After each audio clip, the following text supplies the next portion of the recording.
अस्सलामुअलैकुम, मैं इमदाद सुमरो। जो नज़र आ रहा है वो असल खबर नहीं है। असल खबर है पस मंज़र में, जो मंज़र पर है वो कुछ और है। मामला है नवाज शरीफ साहब का। नवाज शरीफ साहब को दो महाजों पर इस वक्त जंग का सामना है। एक महाज पर तो नवाज शरीफ साहब बिल्कुल नज़र आ रहे हैं कि वो बिल्कुल क्लियर है और जो बड़ी रुकावट है वो भी दूर होती नज़र आ रही है। लेकिन दूसरे महाज पर, जो कि सियासी महाज है, वहाँ पर नवाज शरीफ साहब की मुश्किलात बढ़ रही हैं या कम हो रही हैं। ये असल मुद्दा है कि वहाँ पर क्या चल रहा है। यानी जो नवाज शरीफ साहब का अपना मैदान है, जहाँ वो लड़ सकते हैं, जहाँ वो खुद जंग जीत सकते हैं या जहाँ पर जंग हार भी सकते हैं। जाहिर है बहास पर जाना या जंग लड़ना, इलेक्शन में आना, सियासत करना 100% कामयाबी की ज़मानत तो नहीं होता।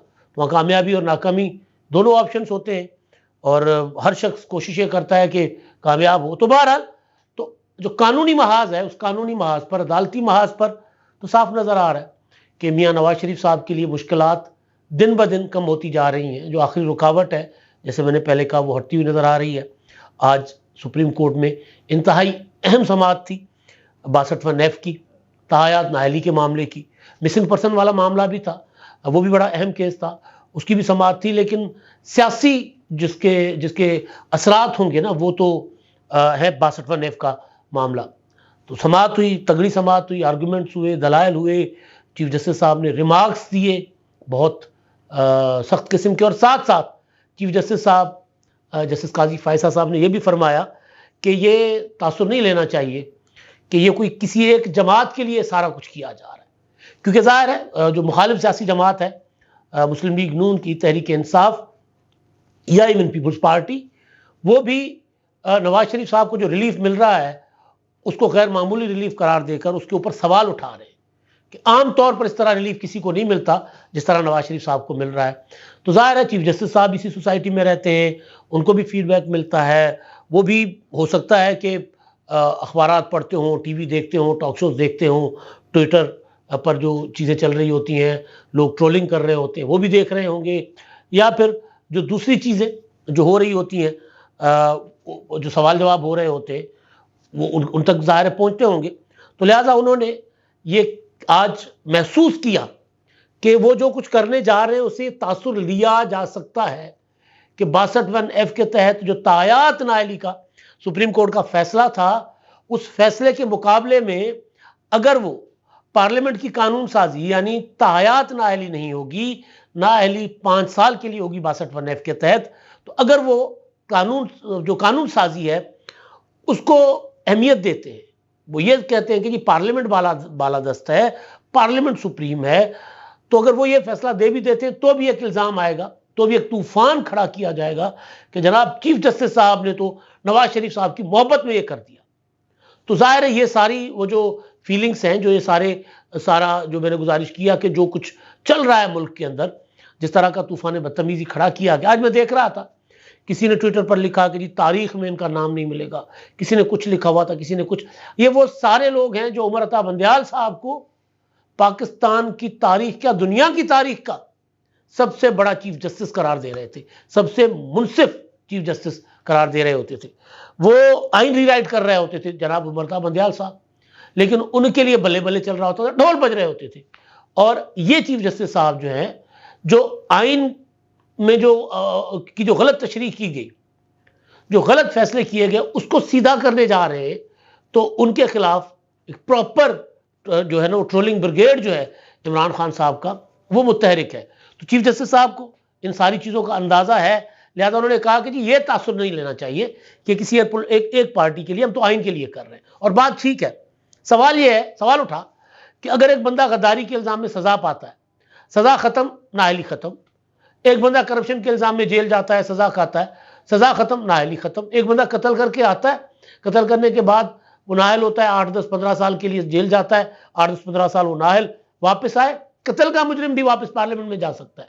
लेकिन एक शख्स जिसको सिर्फ इसलिए कहा गया कि ये सादिक और अमीन नहीं है, इसने झूठ बोला है, गलत बयानी की है, वो तायात नाअहल। और यह भी कहा गया कि सादिक और अमीन एक ज़ात है, एक ही ज़ात है मुसलमानों के लिए, वो है हमारे नबी सल्लल्लाहु अलैहि वसल्लम। कोई और सादिक और अमीन नहीं हो सकता। तो उस पैमाने पर परखने वाला कौन था? ये जो तरमीम की थी चीफ जस्टिस साहब ने कहा कि किसने की थी, सवाल हुआ तो बताया गया कि ज़ियाउल हक ने की थी। तो उन्होंने कहा बल्ले बल्ले भाई, कमाल है, जो शख्स अपना आइन तोड़े, सबसे बुनियादी चीज कसम तोड़े, हल्फ तोड़े, वो ये आइन में फिर आमिर एक आइन में तरमीम कर दे, डाल दे कानून में कि जी 62 और 62-63 के तहत, यानी जो लोग सादिक और अमीन नहीं होंगे वो कौमी असेंबली नहीं जा सकते, वो सूबाई असेंबली में नहीं जा सकते, वो इलेक्शन नहीं लड़ सकते। कौन तामीम कर रहा है? एक गासिब बददयानत जिसने कसम खाकर कसम तोड़ी, जो खुद सजाए मौत का मुर्तकिब है पाकिस्तान के आइन के मुताबिक। बेशक अभी तक उसको नहीं दी गई सजा, लेकिन देनी चाहिए, जिस तरह परवेज मुशर्रफ को सजा सुनाई गई थी। बेशक वो चले गए, लेकिन दुनिया छोड़ गए, जहाज हादसा हो गया, लेकिन उन्होंने पाकिस्तान का आइन तोड़ा। ये मैं कह रहा हूं, ये चीफ जस्टिस ने नहीं कहा। तो वो शख्स जो है, जो आइन का गद्दार था, उसने कहा कि जी सादिक और अमीन, और उसने 62 और 62 अपना 62-63 की जो शिकें थी वो डाल दी। तो उन शिकों के तहत हमने जनाब नवाज शरीफ साहब को, जहांगीर तरीन को और वो बादशाह कैसरानी को और उनको तायात नाअहल कर दिया। बेसिक मुकदमा तो बादशाह कैसरानी का था। तो चीफ जस्टिस साहब ने कई सवाल उठाए। उन्होंने ये भी कहा कि आज के दौर में अगर कायदे-ए-आज़म मोहम्मद अली जिन्ना होते तो वो भी नाअहल होते इन शिकों के तहत। तो बहरहाल ये जो चीफ जस्टिस साहब के रिमार्क्स थे, या खास तौर पर उनके खदशात बिल्कुल दुरुस्त हैं, क्योंकि उनके खिलाफ काम शुरू हो चुका हुआ है और वो कोई एक पॉलिटिकल पार्टी नहीं करेगी, कई और जो है ना महाज भी गर्म होंगे, क्योंकि साथ साथ मामला लापता अफराद का भी उन्होंने आज सुना था और कुछ और चीजें भी वो सीधी कर रहे हैं। तो बहरहाल अब ये वाला महाज जो है, जो चीफ जस्टिस साहब और उनके ब्रदर जज साहबान के आज की ऑब्जर्वेशन थी, रिमार्क्स थे, सवालात थे, उनसे साफ नजर आ रहा है कि तायात नाअहली नहीं होगी। कि हम प्रेडिक्ट नहीं कर रहे, हम एक जो अपना जज साहबान की अप्रोच नजर आ रही है, उसके मुताबिक हमें लग रहा है कि तायात नाअहली वाला जो है ना वो फैसला सुप्रीम कोर्ट का वो खत्म हो जाएगा। जब वो फैसला खत्म हो जाएगा तो फिर वो जो एक एतराज था ना कि सुप्रीम कोर्ट अपने फैसले के ऊपर दोबारा कैसे समाअत कर सकती है, दोबारा कैसे कोई राय दे सकती है, सदारती रेफरेंस जुल्फ़िकार अली भुट्टो शहीद का, तो फिर जब ये होगा तो फिर वो भी होगा, क्योंकि ये भी एक फैसला सुप्रीम कोर्ट ने तो हतमी फैसला कर दिया था ना कि तायात नाअहली। उसके बाद जरूर पार्लियामेंट ने कानून बनाया था, और फिर ये फैसला, ये अदालत ये देख रही है कि वो पार्लियामेंट का कानून चलेगा या सुप्रीम कोर्ट का फैसला चलेगा। तो लग रहा है कि पार्लियामेंट का कानून चलेगा। तो नवाज शरीफ साहब की राह में, क्योंकि राह में आखिरी रुकावट ये है, क्योंकि नवाज शरीफ साहब के जो कागजात नामजदगी थे हैं जो मंजूर हुए, वो इसी बुनियाद पर चैलेंज किए गए हैं कि वो तो तायात नाअहल है सुप्रीम कोर्ट के फैसले के मुताबिक। ये तो हो गया अदालती मामला। अब परसों जुमेरात को अदालत दोबारा बैठेगी और चीफ जस्टिस साहब ने कहा कि हम जल्द से जल्द इसका फैसला करना चाहते हैं, इस पर किसी नतीजे पर पहुंचना चाहते हैं। तो तवक्को है कि इसी हफ्ते शायद ये फैसला हो जाए, और फिर अगर फैसला ये होता है कि जी नाअहली तायात नहीं होगी, तो नवाज शरीफ, जहांगीर तरीन और उनके साथ कई और जो है वो उनके सारे रास्ते साफ। और अगर जिसका इम्कान बहुत कम है, ये फैसला होता है कि नहीं नाअहली जो है वो सुप्रीम कोर्ट का फैसला बरकरार है, तो सुप्रीम कोर्ट के फैसले के बाद जो कानून आया तो वो कानून नहीं, सुप्रीम कोर्ट का फैसला ही चलेगा, तो फिर नवाज शरीफ साहब का रास्ता जो ज़ाहिर बंद हो जाएगा। जहांगीर तरीन साहब के लिए भी फिर रुकावट खड़ी हो जाएगी, जिसका इम्कान बहुत कम है। अच्छा, अब दो मैदानों पर नवाज शरीफ साहब आए थे ना, तो दो महाजों पर, एक उनको बरी होना था अल अजीज़िया में और एवन फील्ड में, वो तो चुटकी बजाकर बरी हो गए, वहाँ तो कोई इशू था ही नहीं, क्योंकि मुकदमात ही नहीं थे, वो तो जिस तरह के केसेस बनाए गए थे। लेकिन जो असल महाज था नवाज शरीफ साहब का, जो जहां वो खुद अच्छा खेल सकते हैं, वहां पर नवाज शरीफ साहब अभी तक फंसे हुए हैं। वो है सियासी महाज, वो इलेक्शन का महाज, वो है टिकटों का महाज। सिंधी में कहते हैं धड़ त धनी न तो विकण खड़ी। हर चीज वारिस के साथ होती है। अगर वारिस है तो फिर हर चीज सजती है, अच्छी लगती है। अगर लावारिस कोई चीज हो, मकान हो, दुकान हो, सियासी जमात हो, कोई खेती बाड़ी हो, जो भी हो, वो फारिग, वो फिर बंजर बन जाती है, बयाबान होती है, फिर वीराने होते हैं, फिर उल्लू बोल रहे होते हैं, उसमें लटके होते हैं उल्टे। आप देखें किसी वीरान में अक्सर हम जाते हैं, वो कारूजर अपना नगर पार्कर, वहाँ पर मंदिर है वीरान, पुराने जैन मंदिर हैं, पुराने वीरान मंदिर, खूबसूरत मंदिर, वीरान है, अंदर जाते हैं तो अंदर वो उल्लू लटके होते हैं क्योंकि कोई वाली वारिस नहीं होता। नवाज शरीफ साहब की जमात मुस्लिम लीग नून, बेशक यहां पर मरियम नवाज थी, बेशक यहां पर शहबाज शरीफ साहब थे, बेशक यहां पर हमजा शहबाज थे, बेशक यहां पर राणा सनाउल्लाह थे, सारी लीडरशिप थी, लेकिन नवाज शरीफ साहब बाहर बैठे हुए थे, जमात के साथ कनेक्टेड नहीं थे, उनको अंदाजा नहीं था कि यहां क्या चल रहा है, ना वो उस वक्त इस तरह उन चीजों में इन्वॉल्व हो रहे थे। लिहाजा जब वो पौने 4 साल के बाद पाकिस्तान वापस आया, 4 साल के बाद, बल्कि 5 साल के बाद, तो उन्होंने देखा यहां पर तो तबाही फिरी हुई है, हर किसी का उस दूसरी तरफ हुआ है, कोई भी एक दूसरे के सामने बैठने को तैयार नहीं है। टिकटों के मामले पे अलग लड़ाइयां हो रही हैं। भतीजा कहते हैं कि जी मैं लाहौर तो मैंने संभाला हुआ था, तो टिकटें तो मुझे दें, मैं अपने लोगों को दूंगा, जो मैं जिनकी सिफारिश करूं उनको दें। मरियम नवाज कहती नहीं, मैं मेरे होने चाहिए। कोई और कहता है कि जी मुझे टिकट मिलनी चाहिए। छोटे छोटे ग्रुप्स बने हुए हैं। तो उसमें अभी तक आप देखें 20-21 इजलास करने के बाद भी, इजलास खत्म हुए भी 2-3 रोज हो गए, लेकिन अभी तक टिकटें लाहौर तक की भी फाइनल नहीं हुई।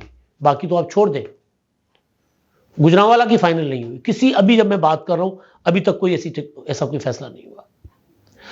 तो ये मुश्किलात जो सियासी मैदान में है ना, पार्टी के अंदर खास तौर पर, वो नवाज शरीफ के लिए बड़ा मसला बन गई हुई है। अब आप सोचें ना, आज हम बात कर रहे हैं 2 जनवरी है, और 2 जनवरी यानी टोटल 1 महीना 4 दिन, क्योंकि 24 घंटे पहले तो इलेक्शन कैंपेन मुक जाती है, खत्म हो जाती है, यानी 6 जनवरी तक का टाइम, 6 फरवरी तक का टाइम है ना। तो कैंडिडेट्स का पता ही नहीं है, कैंडिडेट सड़कों में जा नहीं रहे। जहां जाकर कल हमजा शहबाज ने तकरीर की, या उससे पहले ख्वाजा साद रफीक ने की, वहां कैंडिडेट क्लियर नहीं था कैंडिडेट कौन है। वह मुस्लिम लीग नून के उम्मीदवार होंगे।